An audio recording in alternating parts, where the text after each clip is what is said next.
Сәлем достар, адам әртүрлі өмірлік міндеттерді шешу үшін көптеген машиналар құрастырып жатыр. Тау кенісін өндіру, тауарларды тасымалдау, зерттеу үшін және жай ғана қозғалыс үшін. Осы құрастырып жатқан көліктердің ішінде кейбіреулері өте үлкен мөлшерге ие.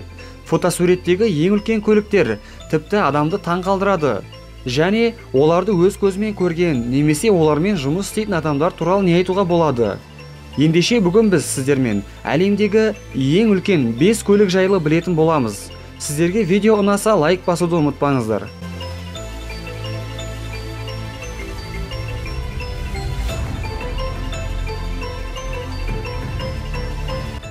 Ан-255 Мрия ұшағы. Бұл жүк тасымалдау ұшағы әлемдегі ең үлкен ұшақ болып саналады. Көлемі, үлкендігі және жүк көтеру жағынан оған тең келетін ұшақ жоқ. Ол 250-ге жуық әлемдік рекорд иесі.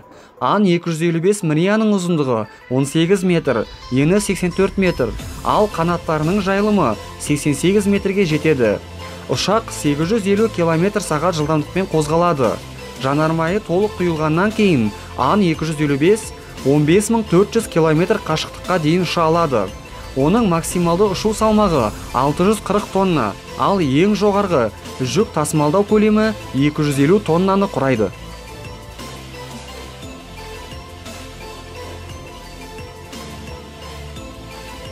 Д-575А 3SD бульдозері. Бұл жапондық Комацу компаниясымен жасалған әлемдегі ең қымбат, ең ауыр әрі ең үлкен шынжыр табанды бульдозер.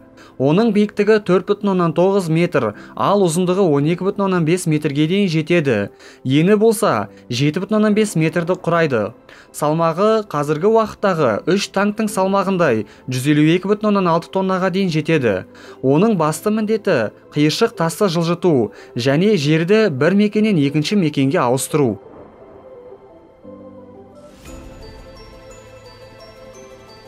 Caterpillar 797B жүк көлігі. Әлемдегі ең үлкен жүк көлігі Caterpillar 797B. Оның ұзындығы 14,185 метр, биіктігі 7,7 метр, ені 9,153 метрді құрайды. Ал салмағы 623,69 тоннаға дейін жетеді. Яғни Caterpillar ең үлкен ғана емес, әрі ең ауыр жүк көлігі. Ол бір сапарында 345 тонна жүкті тасымалдай алады. Ол басқа жүк көліктерінен тек үлкендігімен ғана ерекшеленбейді. Ол механикалық беріліс қорабында қозғалады. Ал жанармай бакына 6814 литр бензин сияды. Қозғалтқышы 24 цилиндрлі. Жылдамдығы сағатына 68 км-ді құрайды.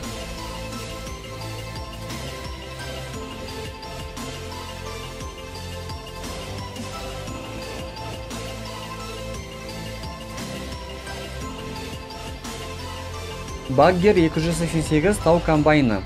Bagger 288 жолда жүретін ең үлкен көлік. Ол күніне бірнеше 100 мың тонна пайдалы қазбаларды шығарады.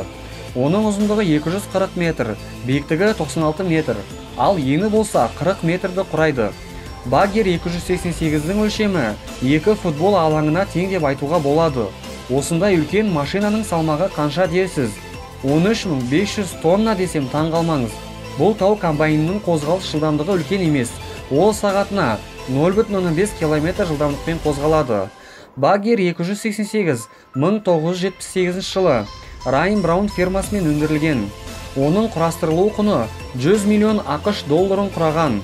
Ал құрылысы 5 жылға созылды.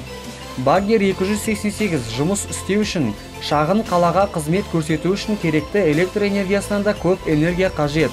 Бұл машинаның қуаты өндірістік қуаттан алынатын энергияның арнайы кабель арқылы жүзеге асырылады. Бір қызығы комбайнда тек 4 адам жұмыс істейді, себебі онымен жұмыс жасау өте оңай сияқты.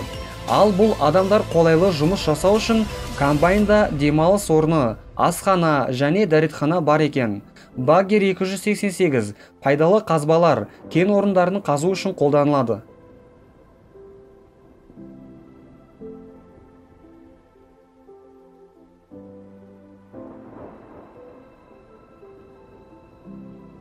Нок Невис танкері.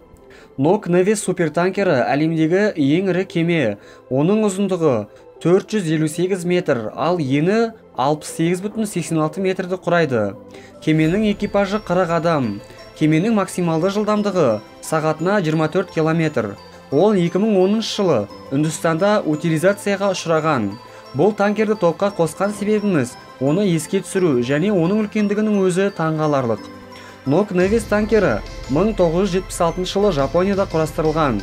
Содан кейін 1979 жылы кеменің жаңа иесі оны ұлғайтуға тапсырыс беріп, кеме жөндеуден өтеді.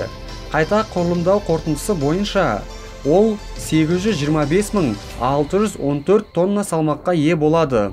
Содан кейін ол қазіргі күнге дейін әлемдегі ең ірі кеме ретінде танымал.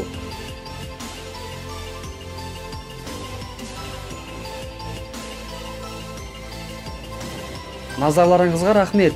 Егерде сіздерге видео ұнаған болса, лайк басып арнаға жазылуды ұмытпаңыздар.